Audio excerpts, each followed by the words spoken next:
Okay, so it's a real pleasure to be here. It's an honor to be here. Given that we've got interpretation, I'm not going to talk through every slide. I'm going to go through the slides. The slides are going to be shared with you as a resource. So I'm going to focus on the key points, the key challenges, and some of the solution options we have for practice-based community health or health promotion. So bear that in mind that my talk is going to be really focusing on health promotion practice. That is, health promotion is delivered as a program, as a project, as an intervention. This is the context that I'm going to be talking about health promotion in. Let's just talk about why working with community is really so important.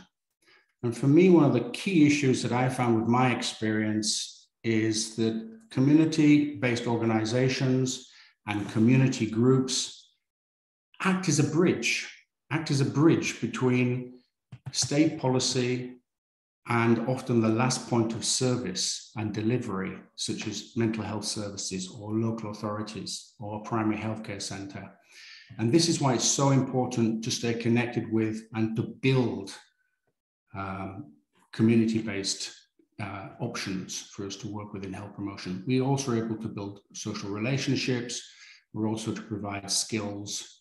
And we know that this sort of an approach in general gives more control, helps to enable people to gain power or empower them in health promotion programs.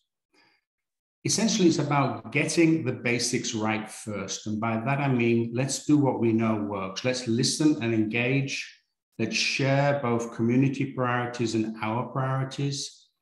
And in order to do that, we need to perhaps develop our own skills in order to co-produce, to work together, to come up with ideas and solutions so that we can support local initiatives.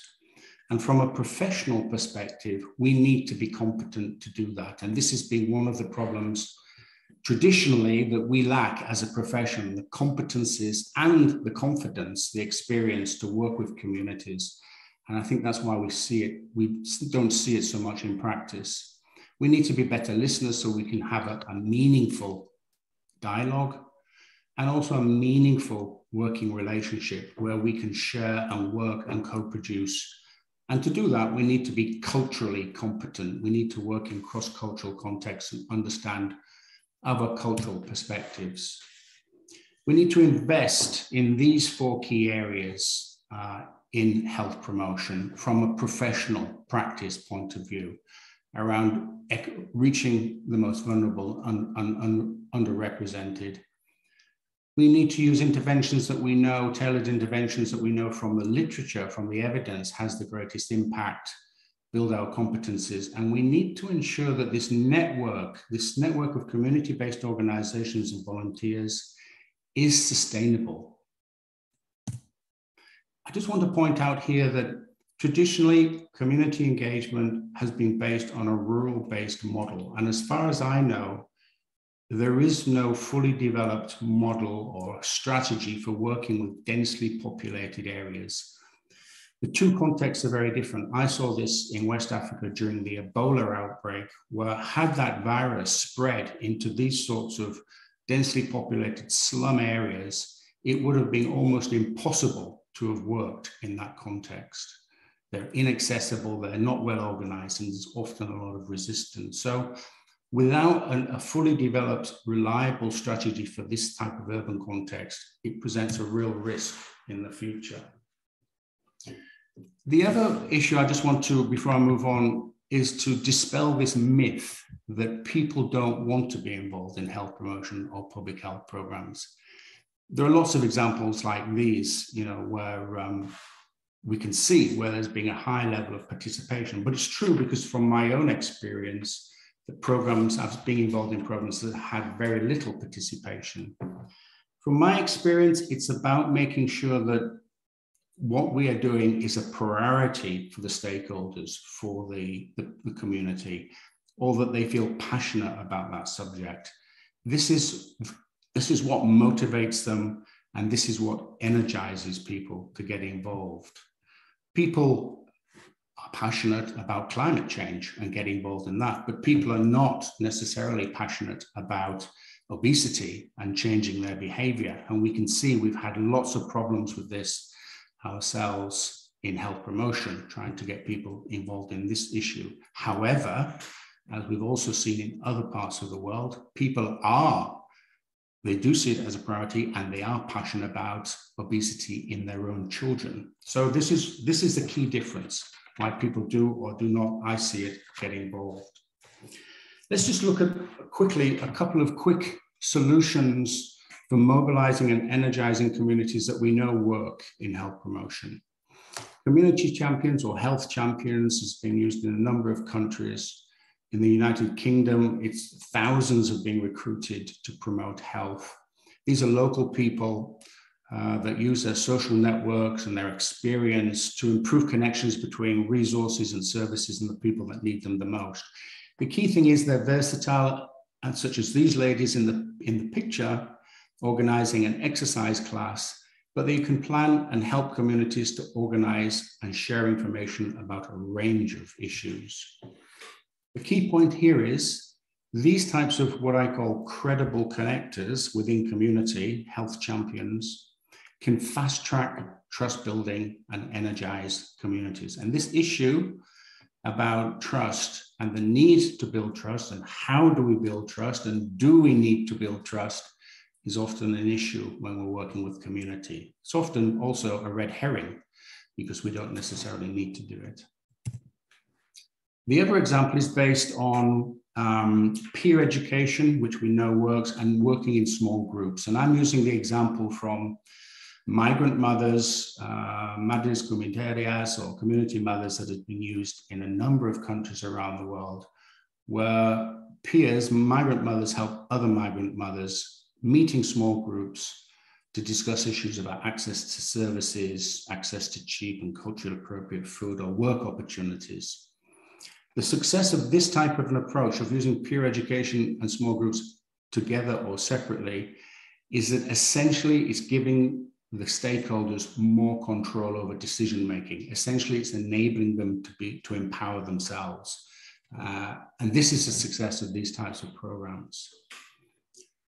So that is looking at it from individual interventions. What would it look like at a national level? Well, if you want to look at something with more detail, you could look at Public Health England's community-centered framework, which is a very comprehensive framework and focuses on these 4 key areas that I've just been talking about: strengthening communities, maintaining a network of volunteers and peers, collaborations between services and businesses and communities, and better access to communities' resources such as community champions, the people, and also community spaces where people can meet. But it does raise the key question on who is responsible. If this is so important, which it is, who is responsible for strengthening and maintaining a network of community groups and volunteers in society? Because traditionally, governments do not see it as their responsibility to support the non-government sector. In fact, in some countries that I've worked in, the non-government sector is seen as a threat, and governments have purposefully tried to dismantle the third sector, the non-government sector. So this is a key issue that we need to think about. And that also brings me to my first of 2 challenges in this presentation. We have to be prepared to listen to what the communities or the stakeholders need. We might not like what we hear because it might not fit with our top-down agenda, but we have to be committed to moving forward to co-produce, co-design health promotion programs in the future in order to have local success. And I think we also need to ask some questions before we start listening to communities or listening to stakeholders. So these are some of the questions I often ask myself at a program implementation level. What is the purpose of the engagement? Is it just to get people to participate, to pay lip service to participation? Are we trying to coerce or manipulate the community, the stakeholders, to be involved? Who are they, and who are their representatives? How are they selected? And we use a lot of technical terms in health promotion, community empowerment, community participation, capacity building, whatever. But the language that we use, if we want to really co-design, the language that is used at the community level is very different. So we need a common language. We need to make sure that we all understand what we're talking about when we're working with community. Now, engagement, listening and engagement is a whole workshop that I do in itself. So I'm just going to touch on it here and say that when we are listening to stakeholders and communities, it's good to use a sort of mixed methods, various channel approach. We can use face-to-face community forums or village and neighborhood meetings, for example. Now we have lots of digital solutions, online polls and surveys, social media groups. And also we can get secondary sources from health services, local authorities, businesses where people have, raised issues or made complaints. And also in terms of how we engage, the strategies, the tools that are available are all online. For example, community engagement and accountability by the International Red Cross, Red Crescent is a very comprehensive strategy set of tools, as is SARA and FAST in the water and sanitation sector, which I've used myself many times. Community-led Ebola action is something I found very useful and could be easily adapted to many different approaches. And even UNICEF has its own minimum quality standards and indicators for community engagement. So really there's no reason why we should not be engaging with communities and stakeholders. It makes me ask myself why we don't, because it's rare. It's rare in my career over the last 40 years in health promotion that I've seen, communities engaged with as a key part of the project design early on and as an ongoing part of it. So why don't we do this more often? I'll just give you a quick example of something I used, a tool, I'm sure you're aware of this, Photo Voice in Spain. People use their mobile phones to take a picture and use a narrative. We used it in a poor inner city multicultural community in a city in Spain where we engaged with 39 families. And through WhatsApp, they sent 85 photos about their experiences during COVID lockdown and what their needs were. And these photos and narratives reflected people's sense of loneliness and need for support, but also how they helped one another, such as the photo in the top corner showing how people were making face masks at the beginning of the lockdown because they were not available. The key thing with Photo Voice is it's often used as a tool to collect data, but that's not enough. We need to have follow-up action. In this case, we had an exhibition of these photos to share them with municipal leaders, and that information also fed into intersectoral meetings because there are clear intersectoral implications for developing health promotion programs to reach the vulnerable, to deliver services, for example. Sorry. So that brings me to my second challenge. In this top-down, bottom-up world that we're living in health promotion, and this tension that creates, how can we better co-produce programs together? Because we need to do that for more success. Well, I recently did a literature review on co-production and community engagement, and this term co-production, co-creation, co-design is not necessarily new, and there's no one definitive approach. The simplest way of looking at it is it's a way of working together to share ideas between the different stakeholders for ideas and decision-making that will lead to improved health programs or service delivery and healthy environments. It covers obviously culture and diversity and organizational structures and practices, but it really should involve a clear step-by-step approach on how we're going to engage and work in order to co-produce health promotion programs. So let me just talk about two quick examples of how this might look in practice, or how it does look in practice. Patient involvement action groups or similar groups exist in many clinical settings. So it allows patients to get involved, to engage with the services and with the care that's being delivered. and it also allows them to have a voice, to have a representation. These issues are shared, they're prioritized, and in a number of occasions, these sorts of approaches, these sorts of co-creation approaches have led to a reduction in the number of complaints because patients feel that their needs around privacy and comfort and information are being addressed, being heard.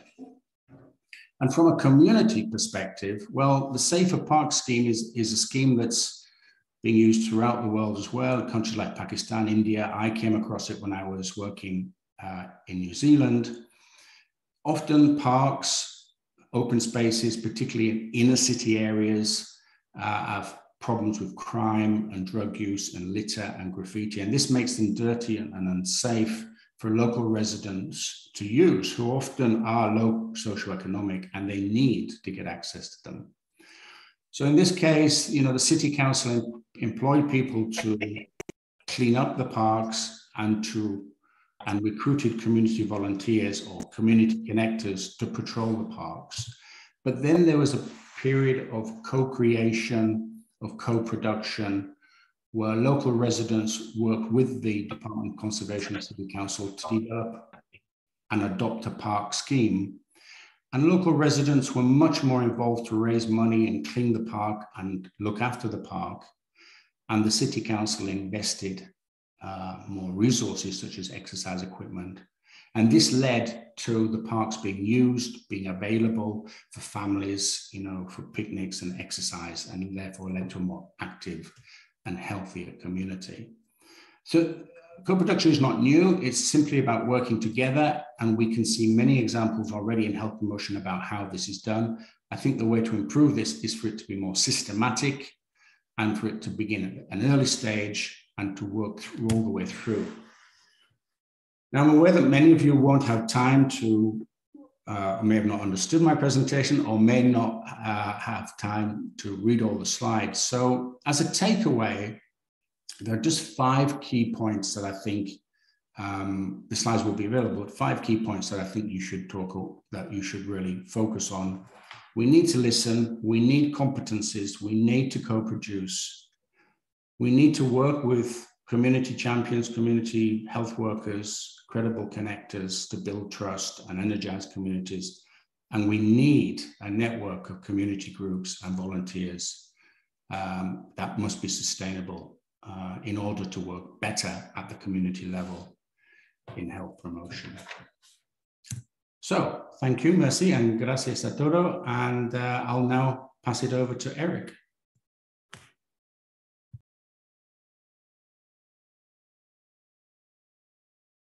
So I'm Eric Breton, from the French School of Public Health. It's a real pleasure having you all there. We had many people enrolled from all over the world, and I understand that many are from French-speaking countries. Thank you very much, Glenn, for what you presented. And one of the reasons we set up the Global Community Health Annual Workshop was really because there's so little resources invested in community health. I mean, in many countries, community health is basically the poor child of public health. I think that many of you will agree, and you can comment on that on the chat if you will. And definitely, when I look at, I mean, I've learned a lot from you, Glenn, from your papers, from different contributions in scientific papers. And one of the most striking thing that I got from you was basically I train many professionals, I mean, working in regional health agencies, for instance. So people are basically funding, developing programs. And one of the key issues when we tell them, you need to engage the population, you need to have them more participants of to participate in the action. One of the things is that clearly they say, well, it's difficult for us because we have to develop programs, we have to set what are the goals of the program, and then we have to fund the program. So it's very difficult to not be top down in the way that we generate things. But then Laverack, in one of his papers, he actually said, well, you know, you cannot, of course, you can be, you'll be top down in the way that you generate programs, but there are ways to actually create kind of spaces where people can be engaged. And this is much of a relief for many professionals. I mean, people who actually have to manage programs that needs to be delivered at the local level, to know that actually, even though they are in a situation, in a position that makes it difficult for them to be button up, to engage people, they can create those spaces to actually generate engagement. So this is one point I would like you to comment on. The other thing, when you say that people want to be involved, this is so true. And again, if people that are actually listening to us have examples of that, I mean, feel free to put them in the chat. People want to be engaged. They don't, but the thing is, most of the time, what we ask them is to be like some kind of obedient participant in our programs. We want them to say, well, get on board, but I mean, you have to do as the way we tell you to do. And the thing is, one way to engage people is definitely in the example you provided was actually a case. I mean, a good example of that is that you need to give people roles. They need to have a role in the program. If you don't have a role to play in the program, be it very simple things, such as we need tables, so to actually organize this community activities. So where do we find the tables? Can someone find the tables? We need people who actually have good networks of I mean, within the community, so they can actually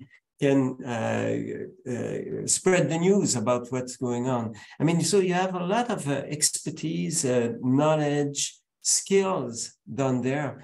But if you don't actually mobilize the skills by distributing roles, I mean, not saying this is what you need to do, that will fail. And one of the key things, and we've seen over the past few years, is this idea that in public health, if you work in an organization that is developing programs and things like that, one of the key roles that you should pay attention to is that you're not there to tell people what to do. You're there to inspire people about what is the destination, towards what destination they should maybe consider going to. So for instance, if your thing is about physical activity and you see that, well, people don't exercise, their level of physical activity is poor, you don't tell them how to integrate physical activity in their life. You can say though, you know, the best way to actually increase the level of activity, the physical activity, is to actually to walk and cycle. I mean, to reach destination by walking and cycling. How to do that in that specific community, you don't know, because you're no expert in the community. And that's where basically you can engage people to find solutions on how do we make our streets safer. How is it possible for a woman, for instance, to go out at night and go, I don't know, go have some leisure activities and get back home safely? So over to you, Glenn. So what Thank you very much, Eric, and thank you for reminding me about this top-down, bottom-up tension. We can find solutions for this, and if you look. I've posted a paper as part of my presentation, only one paper, a short paper, which talks about something called parallel tracking. And you can look at that paper and it will explain how we can address both top-down and bottom-up needs together as part of the program design. The other thing I want to share with you, because I know that many, and thank you, Eric, for reminding us that many people are from the Francophone context, the French Francophone context, yeah, of course. This book talks about everything I've spoken about so far, obviously in French, specifically for the Francophone African market. It's free. The book is free. So that's why I'm showing it to you. So many of you might want to get a copy of this book. You can download it at lulu.com, LULU.com. Go onto there. You can either buy a hard copy of the book or you can download it for free. We get no royalties from this, but David Hurto, who's my co-author, who is based in Benin, any monies we get from this book, we put into buying books for students in Africa, free books for students, hard copies. So please, if you want to use that as a resource, everything I've talked about, most of everything I've talked about today is in that book in French, but with case studies from Africa. Okay, thank you very much.